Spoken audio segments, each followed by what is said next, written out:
The Insanity of God by Nik Ripken. Chapter 25. One extra pair of underwear. From southern China, I flew to a major city in another province where two of David's friends met me at the airport. As I slipped into the back seat of their car and out of public sight, one of the men pulled out his cell phone to make a short call. Our visitor has arrived. We will bring him to location number 4 at time number 7. After he hung up, he explained that for security reasons, their house church movement had developed a system of frequently changed numerical codes that they used when they needed to discuss logistical arrangements over the phone.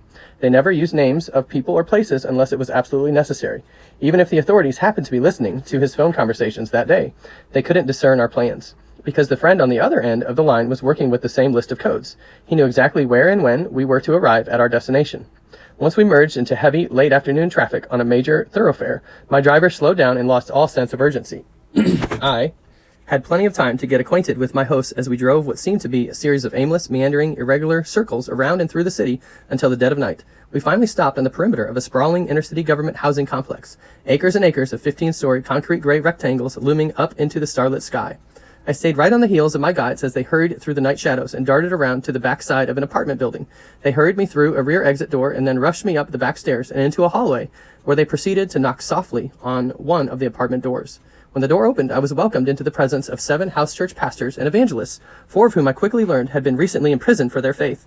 They had just been released from prison and had stayed in the city an extra few days to talk with me. After our meeting, they would finally go home to be reunited with their families. Wow. One of the men spoke passable English, so he would do the translating as I interviewed the others over the next few days. Because this part of the city was restricted to Chinese only, I was confined to the apartment for the next 4 days. My Chinese companions, on the other hand, were free to come and go as they wished. They took strolls in the fresh air. They walked to the nearby grocery to purchase ingredients for the simple meals that they prepared on a single-burner butane stove.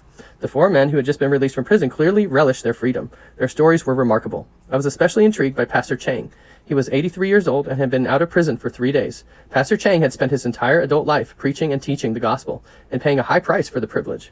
He was old enough to remember the early days of communism when Chairman Mao's new government attempted to purge the country of Christian and Western influence. Missionaries from other countries had been banished from China overnight. Church buildings were boarded up or turned into brothels and drinking establishments. Thousands of believers and church planners like Pastor Chang were arrested and subjected to brutal labor camps and re-education programs.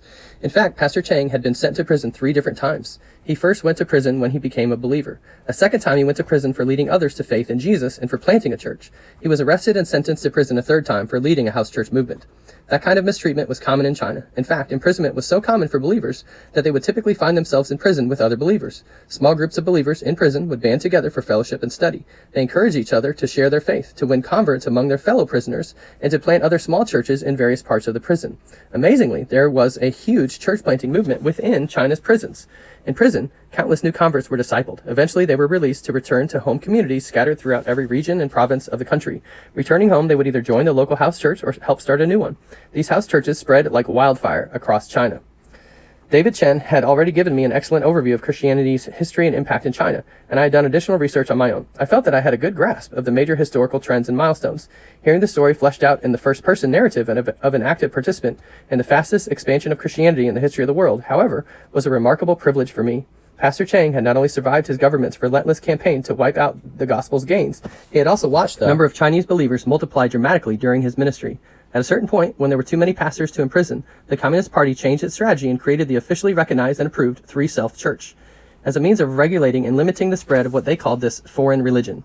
That strategy proved to be too little and too late. By the early 1960s, illegal house church movements had spread so far and so fast that there was no containing the Holy Spirit. Even the rearrest and reimprisonment of the most influential leaders, like Pastor Chang, failed to quench the quickening flames of faith.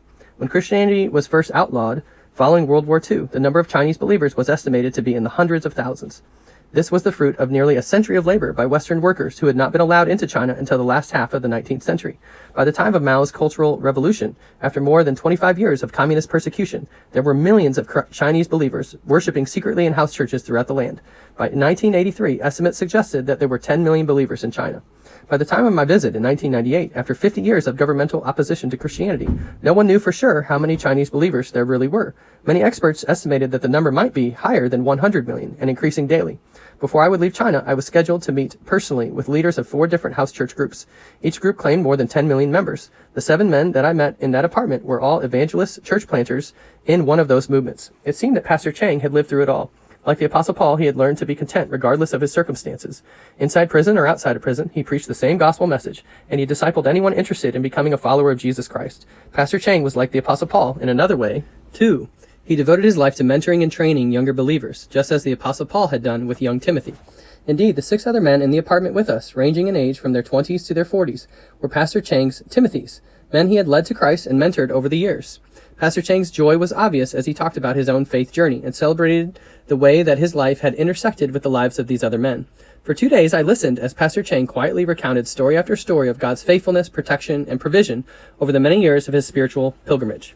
What struck me most about Pastor Chang, even more than the details of his remarkable life, was his demeanor over the following days as he listened to me interview his spiritual protégés. As the younger men shared their testimonies, the old man squatted in a corner of the room. He closed his eyes and listened. From time to time, I noticed that he was humming what sounded like praise songs. Even then, I could tell that he was still listening intently to what the others were sharing. Over and over again, he smiled in satisfaction and nodded with pride and approval at appropriate points in his young friends' stories. I felt as if I were watching something akin to the passing of the mantle from the Old Testament prophet Elijah to his young replacement Elisha. This old man, only days out of prison, without a penny to his name, owned nothing but the clothes on his back and 1 extra pair of underwear. He had no home to return to and no surviving family to take him in. He planned to live out the remainder of his days, much like a New Testament apostle, traveling the land and visiting one house church after another. He would encourage believers in their faith while trusting the Lord and the local bodies of Christ for his provision. He would do that unless, or until, he was arrested and thrown in prison again. By any standard, Pastor Chang had lived a hard life. He had nothing tangible to show for all of his labor. Even so, he seemed more content, more filled with the spirit of peace, and more aware of the joy of living than anyone I had ever met. The 2 men who had met me at the airport and made arrangements for these interviews stopped by the flat every day to check on us. Each time they showed up, I thanked them profusely for setting up this opportunity for me. I tried to convey the excitement that I felt about what I was hearing and learning. For 4 days, I was able to talk at length with Pastor Chang and 3 of his spiritual protégés. It had been a mountaintop experience. I think that my Chinese friends, however, sensed that our cramped quarters and my own confinement were wearing me down. I couldn't deny that. 4 nights of little or no sleep had left me feeling that I had nearly reached the end of my rope. David Chen's 2 friends assured me, "We still want you to interview these other 3 men who just got out of prison. Instead of doing that here, however, we are going to check you into one of the tourist hotels downtown. We will let you do the next interviews there." I was grateful for the change of scenery and for the prospect of getting a good night's sleep. Checking into the tourist hotel, I noticed a vigilant employee behind the tourist registration desk. It seemed that his sole responsibility was to take notice of everyone who came through the front door. He seemed especially interested in Chinese individuals who spoke with any of the hotel's foreign guests. I asked my local hosts if it would be safe for these recent parolees to come to my room the next day for interviews. They assured me that no one else in that entire city knew or could identify any of these men. They would be leaving for their homes throughout the province shortly, and they wouldn't be around long enough to raise any serious concern with the local authorities. Their response to my concern was strong and unequivocal. We would be safe enough for the next couple of days. I was glad that they thought so, because my new accommodation suited me much better than the previous ones. I had expected that there would be 3 more individual interviews. Instead, the interview lasted for 2 days and included all 3 of the believers at once. This trio of 30-something evangelists decided to do the interview together because they had shared many of the same experiences. In fact, one of the things that they were most grateful for was that they had all been arrested at the same time. They'd also received the same sentence, and they had even been sent to the same prison. They claimed that being in prison together had turned out to be a marvelous blessing from God. They also had been released at the same time, less than a week before I met them. When I asked one of them a question, the other 2 would follow up his answer with thoughts of their own. Sometimes they completed each other's sentences, and they felt free to tease one another, correct mistaken recollections, and laugh at each other's memories. Their stories reminded me of something that I had seen in Somalia and had confirmed again in some of the interviews that I had already done in Russia and other former Iron Curtain countries in Eastern Europe. The psychological aspects of persecution often cause deeper wounds and leave greater scars than physical mistreatment. These men acknowledged that they had suffered both psychological pain and physical mistreatment. Somehow, they had survived unbroken, in large part due to the shared strength of their bond of friendship. Before being arrested, they had served together as house church planters. Then, after their arrest, they had together endured years of imprisonment and cruel treatment because of their faith. In prison, they had together led hundreds of fellow prisoners to Christ. And now, less than a week out of prison, they sat in my hotel room and together actually reenacted for me some of the torture that they had received in prison. At the time, their antics were lighthearted and even humorous. In fact, they explained that a good sense of humor was an effective tool for dealing with physical mistreatment. All the same, it was clear that there was a deep pain behind their now smiling faces. For their most memorable skit, they asked me to imagine an Asian toilet in the middle of my hotel room floor. Given my recent experience, that wasn't hard for me to do. Then, 2 of the men roughly grabbed the other one by his wrists and elbows, twisted his arms back, and hiked them up. They forced their victim to bend over, with his face down closer and closer to the imaginary toilet.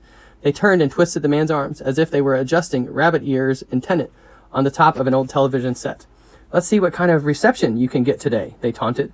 They mimicked their former guards as they again twisted the arms of their prisoner and forced his face lower and lower toward the toilet recessed in the floor. If there was waste in the toilet bowl, the guards would sarcastically exclaim, "This is your lucky day. Reception is good, and we have color television today." If the toilet had nothing in it but urine, the guards would laugh and say, "Too bad, only black and white television for you." Then they would make more wisecracks as they further adjusted the antenna until their prisoner finally collapsed to his knees, where they could force his head down into the toilet. What they were describing and acting out to me was horrifying. I could barely imagine the treatment that they had experienced. The fact that they were laughing about it now, especially since they'd only been out of prison a short time, was actually reassuring. It may seem odd to be talking about humor in the midst of this kind of horror, but humor is a powerful indicator of psychological health. One of the clearest warning signs of undue psychological stress that we watched for among our relief staff in Somalia was the loss of an appropriate sense of humor. When our workers found it impossible to see and respond to humor, it was clear that they were in serious need of emotional relief and healing. When that happened, it was time to retreat and recover. It dawned on me that, despite the horrible suffering that these men had endured for years, there was never an opportunity for them to step away, to retreat and recover. Their abuse was constant. They endured 3 long years of persecution and horrible mistreatment with no relief.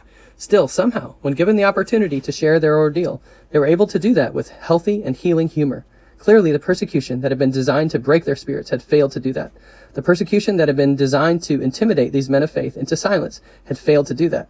Having now been released from prison, their spirits were strong and their faith was vibrant. After years of cruel emotional and physical mistreatment, these 3 friends had walked out into freedom with an obvious and contagious sense of joy. Their testimony was one of humor and hope. Their lives were evidence to the strength that could be found in community of faith, in community and fellowship and faith.